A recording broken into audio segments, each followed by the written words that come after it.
And reforming as this nation is quite important, because if you don't reform before a certain date, you die. Because the UK gets an event to annex your ass. So reforming is literally a life or death thing here. We have to reform before 1880.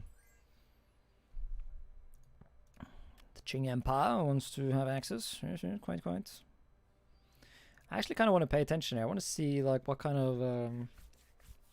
Although, now that I think about it, you probably can't declare independence as just one while the British are invading, because you can't deck independence while you're in a war with your overlord, can you?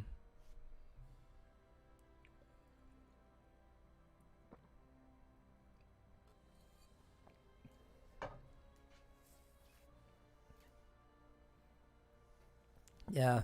Isn't the controversy that like Myanmar was implemented by like a regime that no one likes?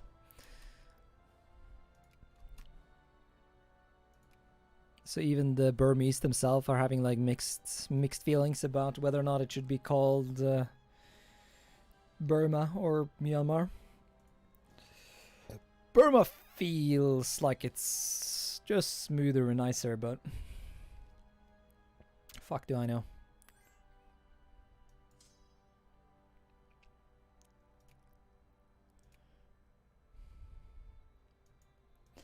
So yeah, giving access to the Chinese actually unintentionally made our country a war zone. I guess that's fine.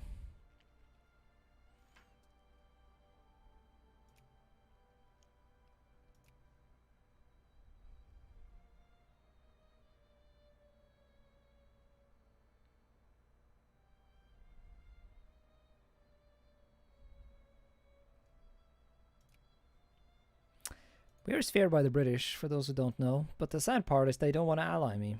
It would be hilarious if we could ally the UK and make them fight some war for us, but I have tried and it does not work.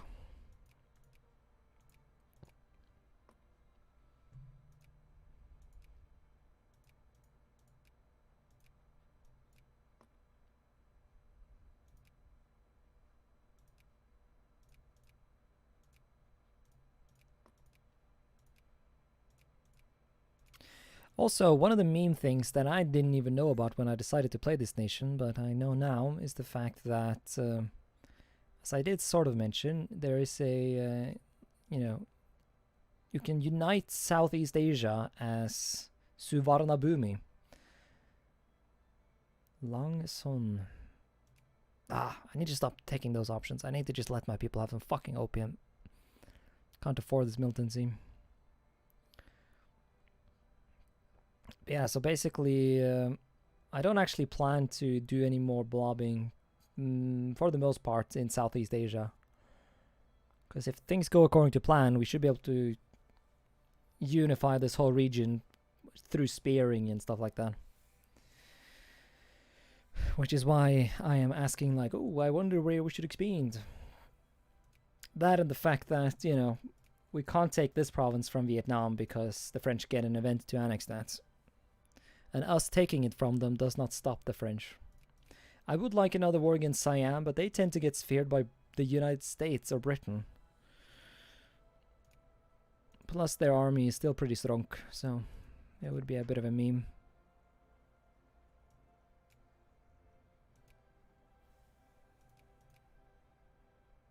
Okay, we can purchase foreign ships. Excellent. Why is this good?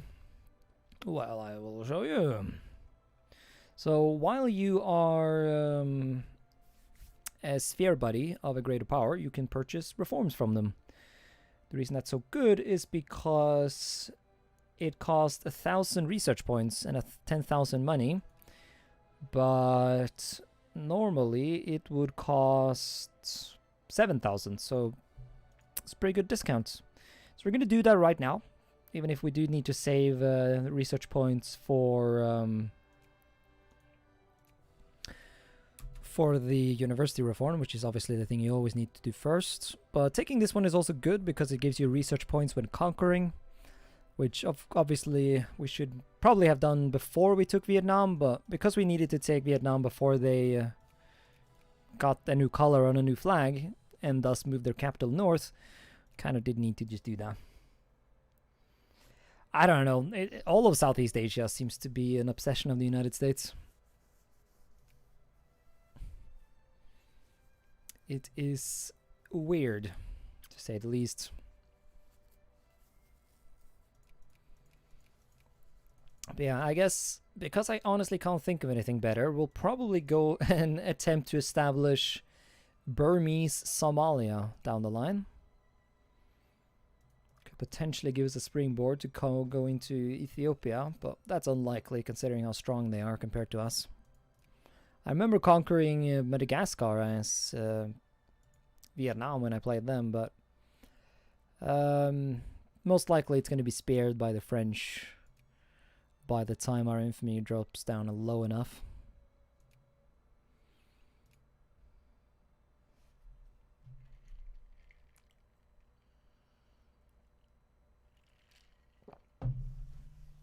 And I doubt there's going to be anything left in Southeast Asia by the time we would want to go in. And I'm pretty sure the Dutch get events to annex most of it anyways, no matter if we own it or not. I think those events have been made generic.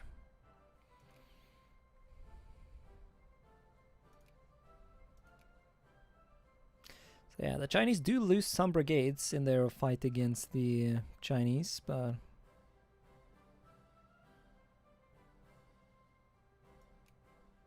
nice.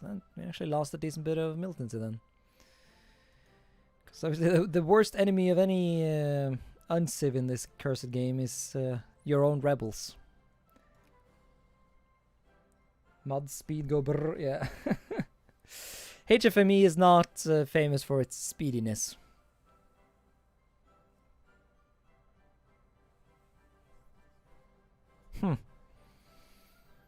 Who would have thought we'd actually get an answer?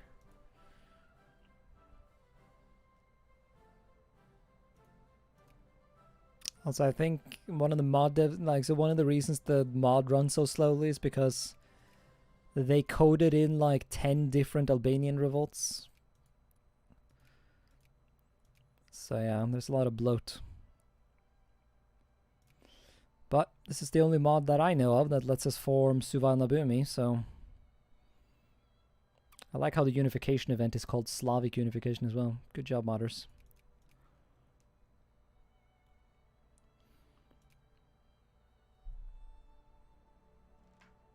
Things you do for historical accuracy, eh?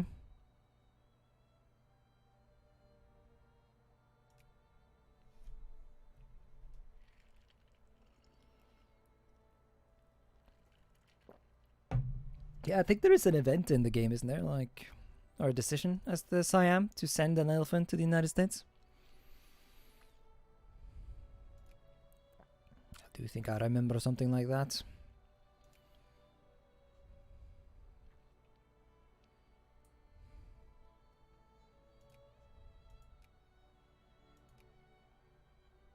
Damn, I like how my impossible brigades number is literally going down.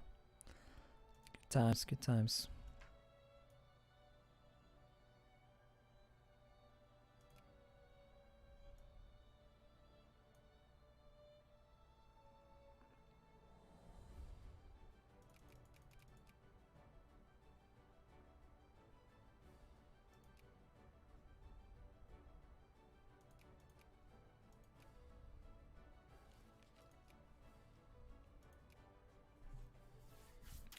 Maybe we could try and make a move on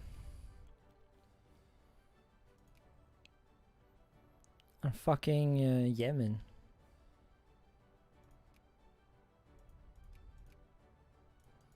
I guess they got more pops than fucking Somalia. Actually, no, not really. They actually don't have more pops than Somalia.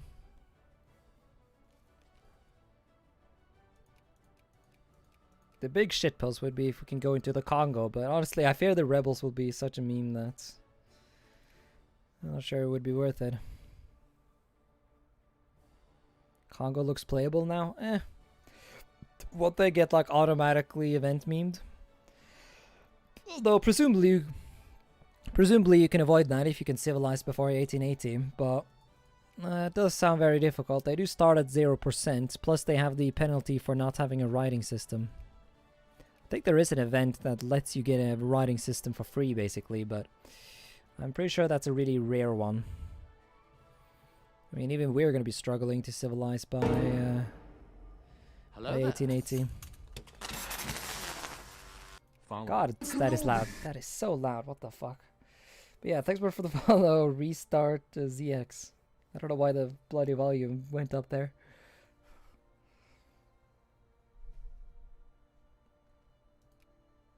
Yeah, we could think about playing Congo if this nation here keeps failing, but I fear that playing Congo would be even more of a perpetual pain than playing Burma, to be honest.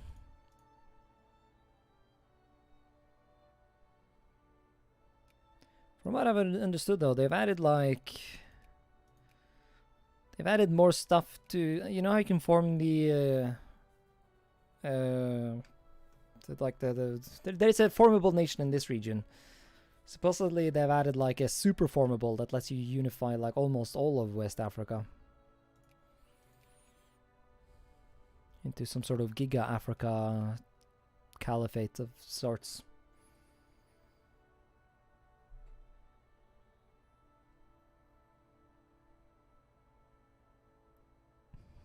I fear we would lose more troops trying to take it than we would by yeah, we would lose more troops than we would gain, I fear.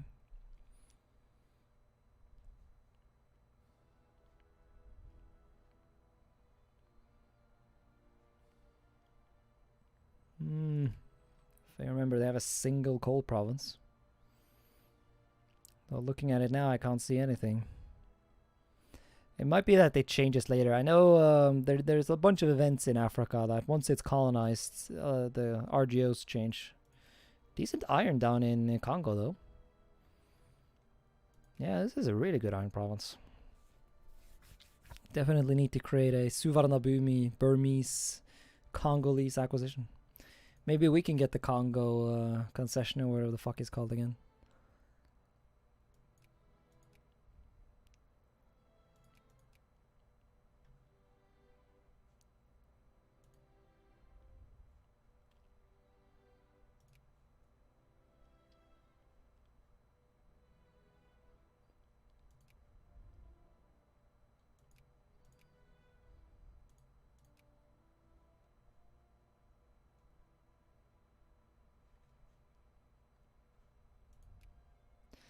Maybe we should try and snatch up Bulungan. Of course, I did just say that I'm pretty sure the Dutch get an event to make that not viable.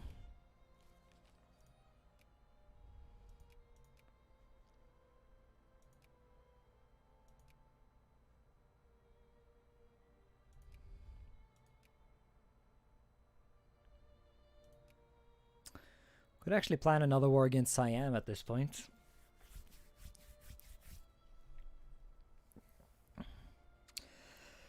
I just wonder if it's worth it.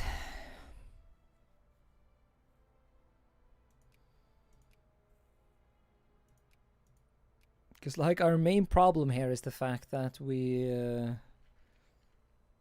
need to preserve our troops as much as possible to try and not die from rebels, and that invading Siam just seems counterproductive to that.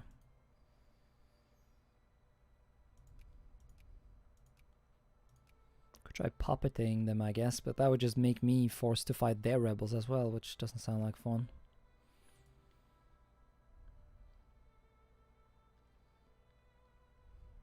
I don't even have the infamy yet to do anything like that.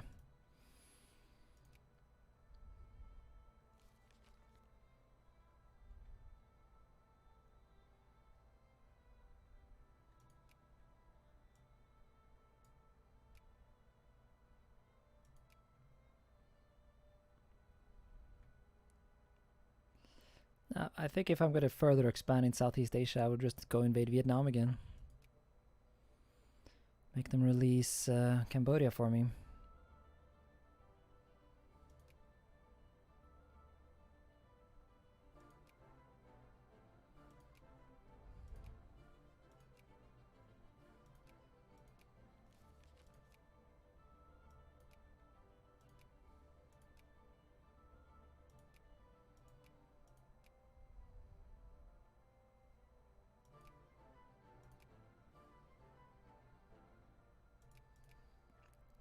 Da-da-da-da.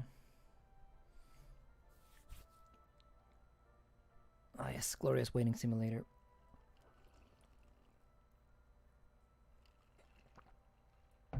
I guess that's why I normally try and edit these videos a bit. I feel sorry for anyone watching on YouTube. Because guess who didn't bother editing this?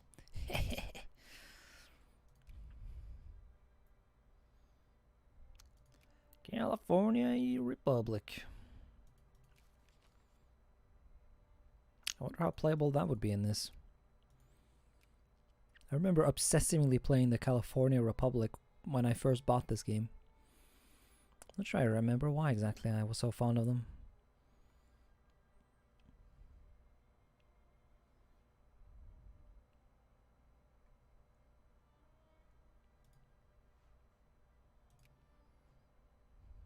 Nothing like playing vanilla California Republic.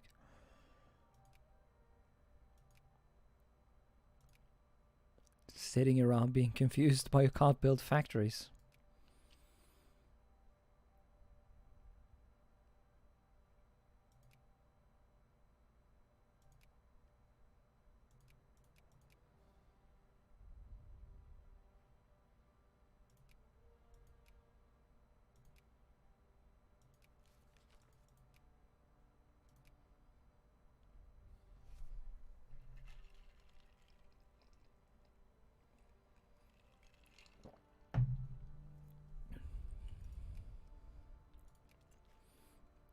I wonder if I can get away with letting the game run while I have a Wii. I think I'll try and risk it.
Alright then, no rebels.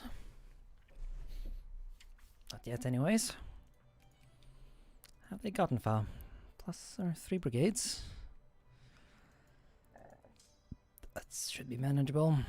Should keep some brigades vibing it in the capital though. Just on the off chance, although I assume most of the actual militancy will be in Vietnam.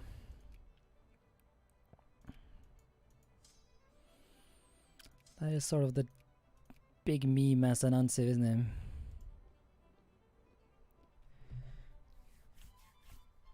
If you successfully expand as an unciv, that generally just means that you're gonna have insane rebel issues.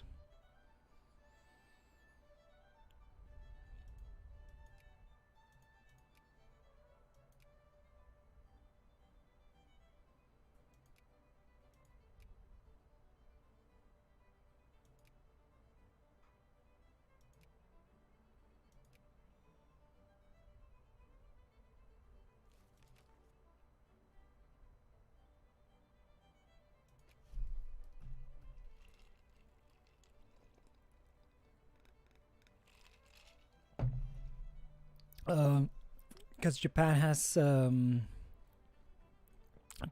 relatively high literacy.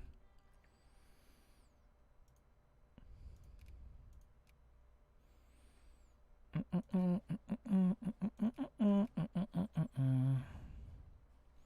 think he's like 30 something. Where Japan? Yes. Yeah, 40 like that. Imperial Japan has 44 literacy, meaning their research goes boom. And once they civilize, and you know, they also start at like 50 or something like that, you know. They start a lot more civilized than us that starts at 5 versus they're like 40 or something. And once they civilize, they get a bunch of permanent research bonuses that lets them catch up to everyone else. Basically, any other unciv doesn't get anything like that. Persians get a couple of bonuses like that, but nothing near the Japanese. And that is why basically every other unciv is shit. Because they all start at like 3 or 1% literacy. Or they start at basically no literacy at all, and they start with a permanent penalty because they literally don't have a writing system, and so basically have to invent the concept of writing before they can even start thinking about getting reforms.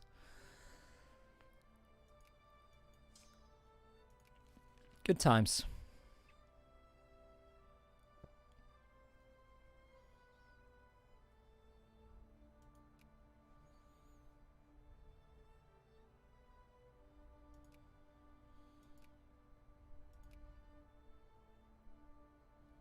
I was gonna say that's part of the fun though, but it really isn't. Playing uncivs in this is fucking hell.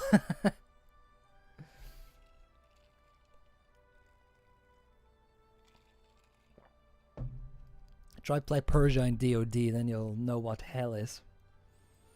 Didn't Siam westernize during the Wiki 2 time frame? Well, I mean, that's a difficult question to ask, because in the real world there is no such thing as civilized. Like, it's all the way this game simulates civilizing, quote unquote, isn't really accurate to how anything really worked historically, you know. It's just a game mechanic. Siam simply was special because it stayed independent. And once again, the only reason it really stayed independent is because the French kind of wanted it and the British wanted it. So, but, you know, France didn't want it that much. At least, you know, the thing they wanted less than anything is for Britain to have it. Sayings of the Dutch, nice. And the British had the same idea. Basically, Siam was kind of like a buffer between French Indochina and British India. It's for the same reason that Persia stayed, or Iran stayed independent. It's not because they were some special snowflake. It's because, you know, the Russians and the British couldn't agree on who should own it. And so it became a buffer zone. Same with Afghanistan. The only true snowflake, I guess, would be Abyssinia and Japan. And of course, Abyssinia eventually did become European eventually. I guess the Abyssinians lucked out by being bordering the the Italians. That and the fact that they were Christian already, and so they were kind of considered civilized in a way that the other nations weren't. The Great Game, yep. We French like Indochina. Yeah. Didn't stop them from kicking you out though. I mean, I guess fair enough. It was the Japanese who kicked you out, and then you failed at getting back in.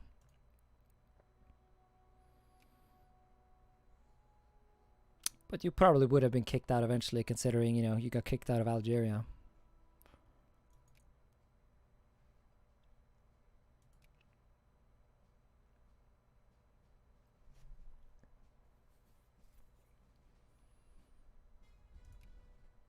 Not saying France couldn't have won, of course. But France just wasn't willing to do what would have been necessary to do it, or to stay.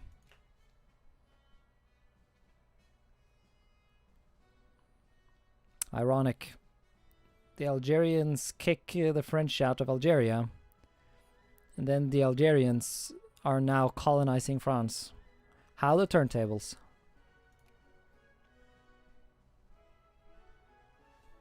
Yeah. Once again, though, I think the Vietnam War could have been remembered very differently. I think had the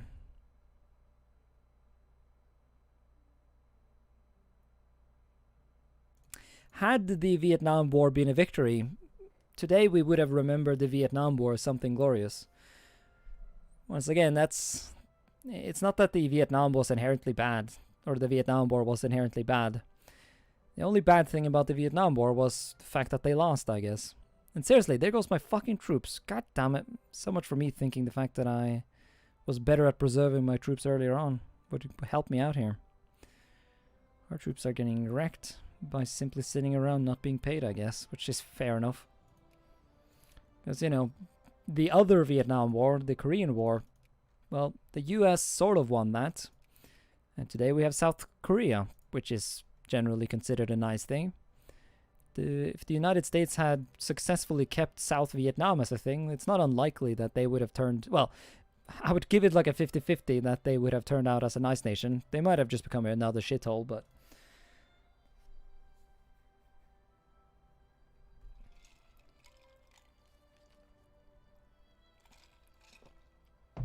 Well, the USA fought it for the same reason they fought in Korea, to stop communism. And that wasn't necessarily completely misguided, considering the fact that, once again, the USA successfully established South Korea, which, once again, that worked out.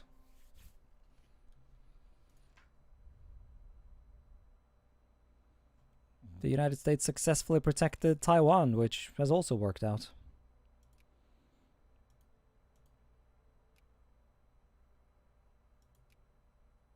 I think the whole meme of thinking of all United States foreign wars as a inherent negative is a bit of a meme. Just because the Iraq War was a meme from the beginning doesn't mean it was... Doesn't mean a lot of their earlier interventions were bad.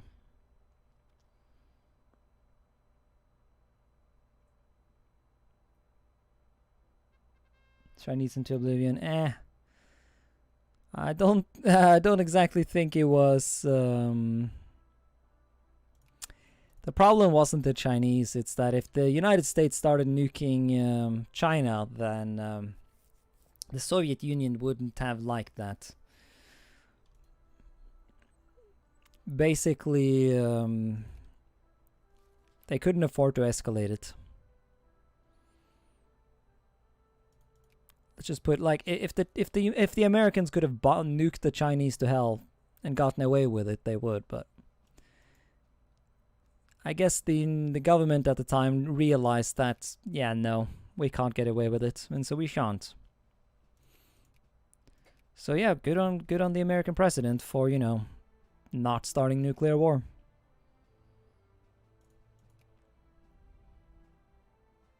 Not that nuclear war is inherently evil, but mutually assured destruction is.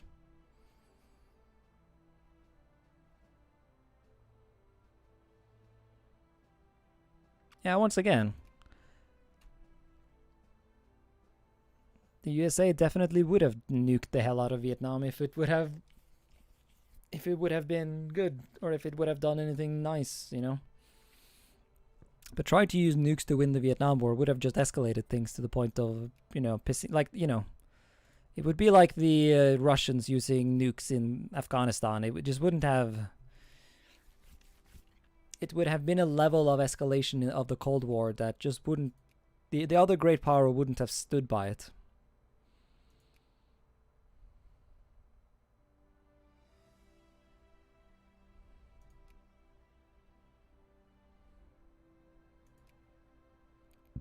Not a guaranteed thing, of course.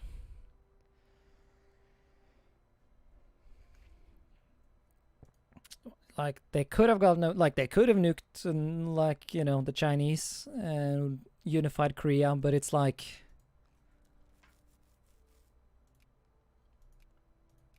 But when the risk is that you annihilate your entire home country just to try and reunify Korea, then all of a sudden trying to nuke the Chinese in the Korean War sounds a bit more unreasonable.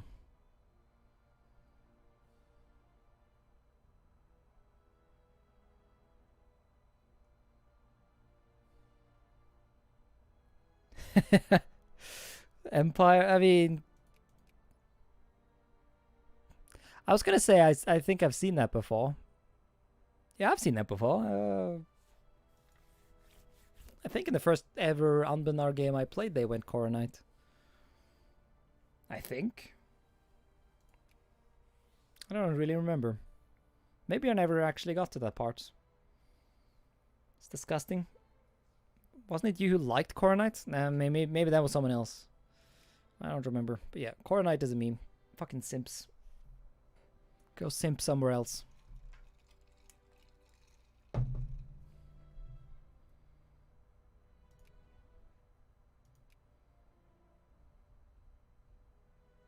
Seriously, can these guys just revolt already?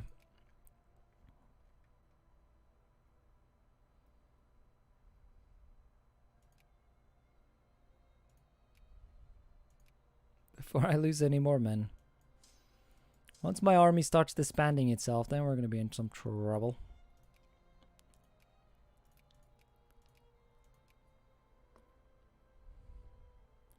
I want them to have a good revolt so I can go invade some bitches.